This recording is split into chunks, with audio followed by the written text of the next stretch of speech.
అందరికీ నమస్కారం. ఈరోజు మీరు వినబోతున్న కథ పేరు శత్రువులు ఎక్కడో లేరు. రచయిత పి గోపాలకృష్ణ గారు. కథ పఠనం ఏ సురేఖ. ఇన్నాళ్ళుగా మనకు ఎదురులేదు అనుకున్నాం. ఇప్పుడెవరో అందున ఒక ఆడపిల్ల వచ్చి మన అంటార్కియా సామ్రాజ్యాన్ని ఆక్రమించుకుంటున్నారంటే ఊరుకుంటామా? చేతులు వెనక్కి పెట్టుకొని అటు ఇటు పచ్చర్లు చేస్తూ కోపంగా అరుస్తున్నాడు ఆ డెన్కి రాజైన జక్కూ సింగ్. అతని చుట్టూ అర్ధచంద్రాకారంలో మౌనంగా తలదించుకొని నిలబడ్డారు మంత్రివర్గ సభ్యులు. మీ అందరికీ బుద్ధి లేదు అరుస్తున్నాడు మహారాజా జక్కు. మంత్రుల వెనకాల బలంగా ఉన్న అంగరక్షకులు నిలబడి ఉన్నారు. రాజుగారి ఆజ్ఞను పాటించడానికి సిద్ధంగా ఉన్నారు. ఆమె చూడ్డానికి చాలా అసహ్యంగా ఉంది నా కంటికి. తక్షణం ఇక్కడి నుండి పొమ్మని చెప్పండి. ఆమెకు ఎంత ధైర్యం లేకపోతే నా ముందు కుర్చీ వేసుకొని కాలు మీద కాలు వేసుకొని కూర్చుంటుంది. ఏమిటి ఆమె గొప్పతనం? ఆమె ఒక అల్పజీవి నా దృష్టిలో. ఇప్పటికిప్పుడే తరిమివేయండి ఆ పిల్లని. గొంతు బొంగురుపోయింది మహారాజు జక్కూ సింగ్కి. రాజుగారికి కోపం తీవ్రస్థాయిలో ఉందని ఆయన కళ్ళు చూస్తేనే అర్థమైపోతున్నాయి. కళ్ళు కోపంతో రక్తం చిమ్ముతున్నాయి. శరీరంతో కండరాలు నిరంతరం కసరత్తు చేస్తున్న సూచనగా బాగా కోపంతో పొంగిపోయాయి. జక్కూ సింగ్కి కోపం వస్తే అంటార్కియా సామ్రాజ్యం గజగజ వణికిపోతుంది. జక్కూ సింగ్ పేరు చెప్తే శత్రురాజుల గుండెల్లోనే కాదు, భూమండలంతో పాటు స్వర్గ నరకాలలో కూడా ఇంద్రాది దేవతలు, యముడు మొదలైన నరకలోక హేమాహేమిలు గజగజ వణికిపోవాల్సిందే. ఇంకా భూమండలపు రాజులైతే చెప్పక్కర్లేదు. జక్కూ సింగ్తో యుద్ధం అనేసరికి నీరు కారిపోయి వాళ్ళ గుండెల్లో మొదలైన గుబులు క్రమంగా బలపడి యుద్ధానికి సిద్ధపడే వేళ శత్రురాజులు గుండెపోటుతో పోవడమో లేదా వాళ్ళ రాజ్యాలు వదిలేసి బతుకుజీవుడా అనుకుంటూ రాజ్యం ఖాళీ చేసి పారిపోవడమో జరుగుతుంది. నా పేరు చెప్తేనే సకల లోకాల శత్రువులు గుండె నిబ్బరం పోగొట్టుకొని బతుకుజీవుడా అని తమ సామ్రాజ్యాలు వదిలి పారిపోతారు. అటువంటిది ఒక ఆడపిల్ల ఎక్కడి నుంచి వచ్చిందో కూడా తెలీదు.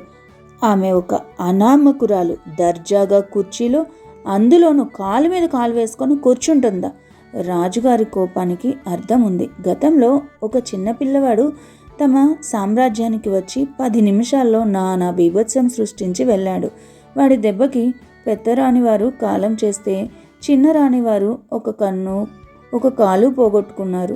రాజావారు అదృష్టం కొద్దీ త్రుటిలో ప్రాణాపాయం నుండి తప్పించుకున్నప్పటికీ పెద్ద ఎత్తున సైన్యం పోగొట్టుకోవడం మహారాజా వారికి తీవ్రమైన అవమానం కలిగించింది. అసలు నరమానవుడనే వాళ్ళెవ్వరూ ఈ సామ్రాజ్యంలోకి రాకూడదని సామ్రాజ్యమంతా చాటింపు వేయమన్నానా? ఏమయ్యా మంత్రి, నా ఆజ్ఞని ధిక్కరిస్తావా?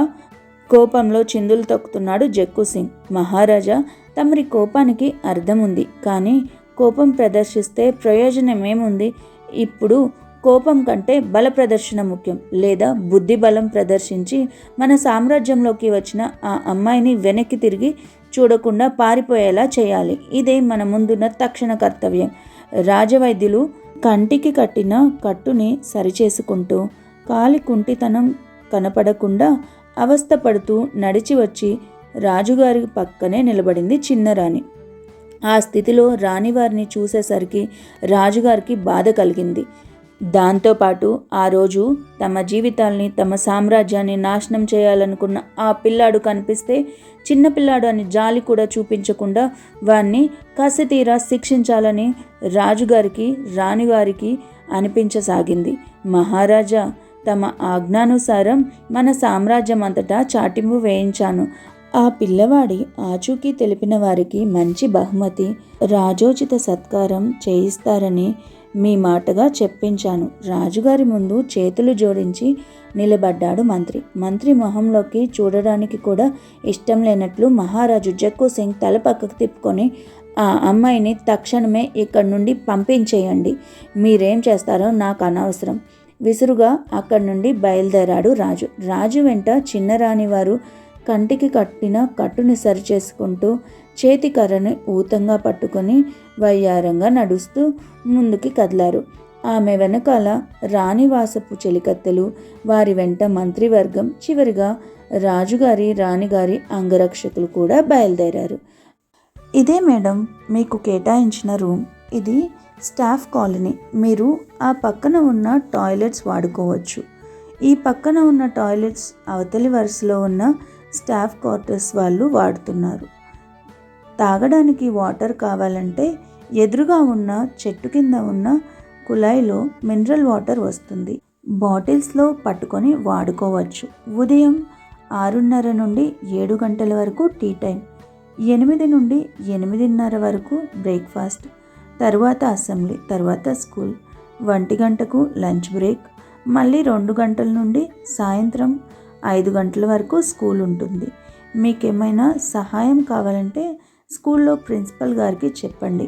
రూమ్ తాళం కొత్తగా స్కూల్లో టీచర్గా జాయిన్ అయిన ఇంగ్లీష్ మేడంకి ఇచ్చి తిరిగి స్కూల్ వైపు వెళ్ళిపోయింది స్కూల్ ఆయా. తాను ఇంటర్వ్యూకి వచ్చినప్పుడు గేట్ దగ్గరే తనని ఇంటర్వ్యూ చేసేసి అప్పుడు లోపలికి వెళ్ళనిచ్చింది ఆయా. ఈమె వాలకం చూస్తూ ఉంటే మాటలు తినేసి బ్రతుకుతున్నట్లుంది. ఎవరో తమ్ముని వస్తున్నట్లు హడావిడి దేనుకో అనుకుంటూ తన బ్యాగ్, సూట్ కేస్ రూమ్లోకి చేర్చి నీట్గా ఉన్న బెడ్ను చూసుకుంది. రూమ్ చాలా చిన్నదే అయినా తనకి తన కొడుక్కి సరిగా సరిపోతుంది. బ్రేక్ఫాస్ట్, లంచ్, డిన్నర్ అన్నీ హాస్టల్లోనే కాబట్టి వండుకోవాల్సిన పనేం లేదు అనుకుంటూ కబోర్డ్లు శుభ్రంగా తుడిచి బట్టలు, చదువుకోవడానికి తెచ్చుకున్న పుస్తకాలు సర్దుకుంది. అమ్మ, లంచ్ టైం అవుతుంది అంటూ రివ్వున రూమ్లోకి వచ్చిన కొడుకుని చూసి చిన్నగా నవ్వుకుంది. చూసావా, మొన్న నువ్వు నేను వచ్చినప్పుడు ఈ రూమ్ మనకిస్తే బాగుంటుందని అక్కడొక సార్తో చెప్పానా? ఈ రూమ్ మనకి ఇచ్చారు. మన రూమ్ ముందు చక్కగా మామిడి చెట్టు కూడా ఉంది. దీనికి కాసిన పళ్ళన్నీ మనవే. సంతోషంగా గంతులు వేస్తున్న కొడుకును చూసి ఈ పూట స్కూల్లో ఏం చెప్పారు అడిగింది ఆమె. ఉదయం ఫస్ట్ పీరియడ్ నుంచి లంచ్ బ్రేక్ వరకు స్కూల్లో ఏమైంది వివరంగా చెప్పాడు వాడు. పద, లంచ్ చేసి వద్దాం, నాకు ఆకలి వేస్తుంది చెప్పాడు వాడు. లంచ్ అయ్యాక ఇద్దరూ కలిసి స్కూల్కి వెళ్ళారు. రేపటి నుండి రావాల్సింది మేడం. పాపం ఉదయం నుండి జర్నీలో ఉన్నారు కదా, ఒకరిద్దరు టీచర్లు పలకరింపుగా చెప్తూ అంటే వాళ్ళకి చిరునవ్వే సమాధానంగా చెప్పి తనకు కేటాయించిన క్లాస్ వెతుక్కుంటూ వెళ్ళింది ఆమె. సాయంత్రం 5 అయ్యేసరికి స్టాఫ్ మీటింగ్ పెట్టారు స్కూల్ యాజమాన్యం వాళ్ళు. ఈ కొత్త విద్యా సంవత్సరంలో టీచర్స్ నుండి స్కూల్ అభివృద్ధికి ఏం చేయాలో చెప్పి పిల్లల్ని ఎలా తీర్చిదిద్దాలనుకుంటున్నారో వాళ్ళ అభిప్రాయాలు చెప్పారు కరెస్పాండెంట్. మొదటి రోజు స్కూల్లో ఉత్సాహంగా ఉన్న సురేఖ మేడం డిన్నర్ ముగించి రూమ్లోకి వచ్చి తనకి ఇష్టమైన చైల్డ్ సైకాలజీ బుక్ తీసుకొని బెడ్ మీద పడుకొని చదవసాగింది. వాడే మొన్న మన సామ్రాజ్యానికి వచ్చిన తుంటరి పిల్లాడు. మహారాణి ప్రాణాలు తీసింది వాడే. చిన్నరాణి వారి కంటి చూపు పోగొట్టింది వాడే.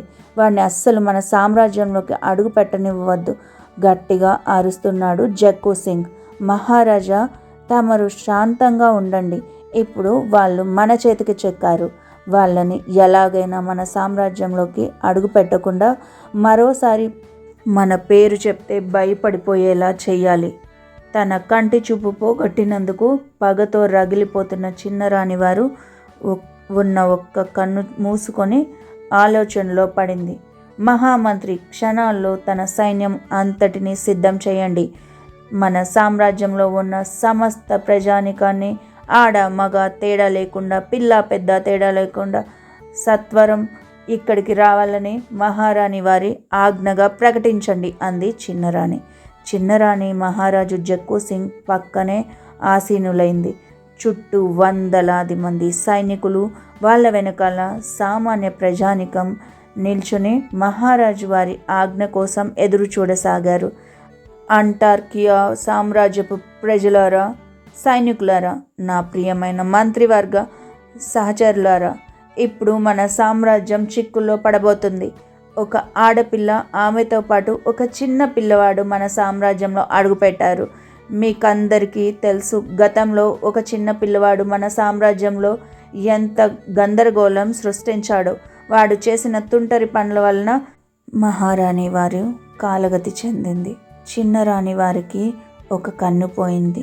ఎందరో అభాగ్యులు అంగవైకల్యం పొందడమే కాకుండా ప్రాణాలు కోల్పోయారు. ఇప్పుడు మన అంటార్కియా సామ్రాజ్యాన్ని కాపాడుకోవాల్సిన అవసరం మన మీద ఉంది. కాబట్టి ప్రతి ఒక్కరూ వాళ్ళతో యుద్ధం చేసి మనం ఏమిటో నిరూపించి మన అంటార్కియా సామ్రాజ్యాన్ని మనం కాపాడుకోవాల్సిన బాధ్యత మన తక్షణ కర్తవ్యం.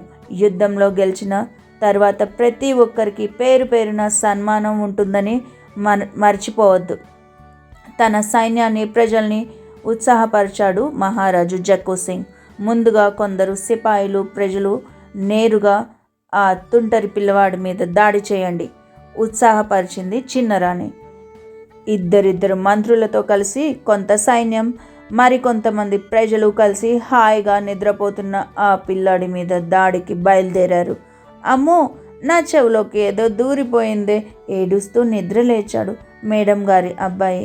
అప్పుడే నిద్రపోవచ్చు అనుకుంటూ లైట్ తీసేసి బెడ్ లైట్ వేసిన మేడం టక్కున లేచి లైట్ వేసి చూసేసరికి పిల్లో నిండా కొన్ని ఎర్ర చీమలు నల్ల చీమలు కనిపించాయి. చెవిలో దూరిన చీమ కావాలనే అటు ఇటు తిరుగుతూ పరుగులు పెడుతూ ఉంటే ఆ బాధ భరించలేని ఆ పిల్లాడు గోలగోలగా అరవసాగాడు. ఎలాగో వాడిని సముదాయించి వాడి చెవిలోని చీమను సజీవంగా బయటకు తీసింది మేడం. నా నుండి ఇప్పుడు తప్పించుకున్నా ఇంకోసారి తప్పించుకోలేరు మీరు అంటూ గట్టిగా అరుస్తూ మాయమైపోయింది క్షణాల్లో ఆ చీమ. ఒక్కసారిగా గోడవైపు బెడ్ వైపు చూసిన మేడంకి వాళ్ళ అబ్బాయికి గుండెలు గట్టిగా కొట్టుకోసాగాయి. వందలాదిగా కాదు, వేలాదిగా కూడా కాదు, లక్షలాదిగా చీమలు క్షణాల్లో ఆ గదిని ఆక్రమించుకోవడానికి అన్ని వైపుల నుండి రాసాగాయి. అమ్మా, ఇంతకుముందు నేను ఈ రూమ్కి చూడడానికి వచ్చినప్పుడు కూడా ఇలాగే చాలా చీమలు కనిపించాయి. చీపురుతో చాలా చీమల్ని తుడిచి బయట పడేశాను. ఆయా అప్పుడు చీమలు చచ్చిపోవడానికి పౌడర్ కూడా వేసింది. ఇక్కడే ఉంది ఆ ప్యాకెట్ అంటూ కబోర్డ్ మీద ఉన్న చీమల మందు ప్యాకెట్ తీశాడు. వీడు అంటార్కియా సామ్రాజ్యం మీద మరోసారి దాడి చేస్తున్నాడు. అవకాశం చూసుకొని మళ్ళీ వీడి సంగతి చూద్దాం, పదండిరా అంటూ గట్టిగా అరిచారు మంత్రులు. అప్పటికే చాలా చీమలు మేడంని మేడం వాళ్ళ అబ్బాయిని కుట్టేసి క్షణాల్లో మాయమైపోయాయి. పాపం ఆ రాత్రి వాళ్ళకి కాలరాత్రి అయ్యింది. మేడం, కొత్త ప్లేస్ కదా, ఎలా ఉందండి? కొత్త ప్రదేశం అడిగారు కొందరు స్టూడెంట్స్. బాగానే ఉంది. రాత్రంతా కొత్త శత్రువులతో యుద్ధం చేయడంతోనే సరిపోయింది నవ్వుతూనే చెప్పింది మేడం. శత్రువులా? ఆశ్చర్యంగా అడిగారు పిల్లలు. గది నిండా చీమలు, వాటితో యుద్ధం చేయడంతో కంటి మీద కునుకు లేకుండా పోయింది.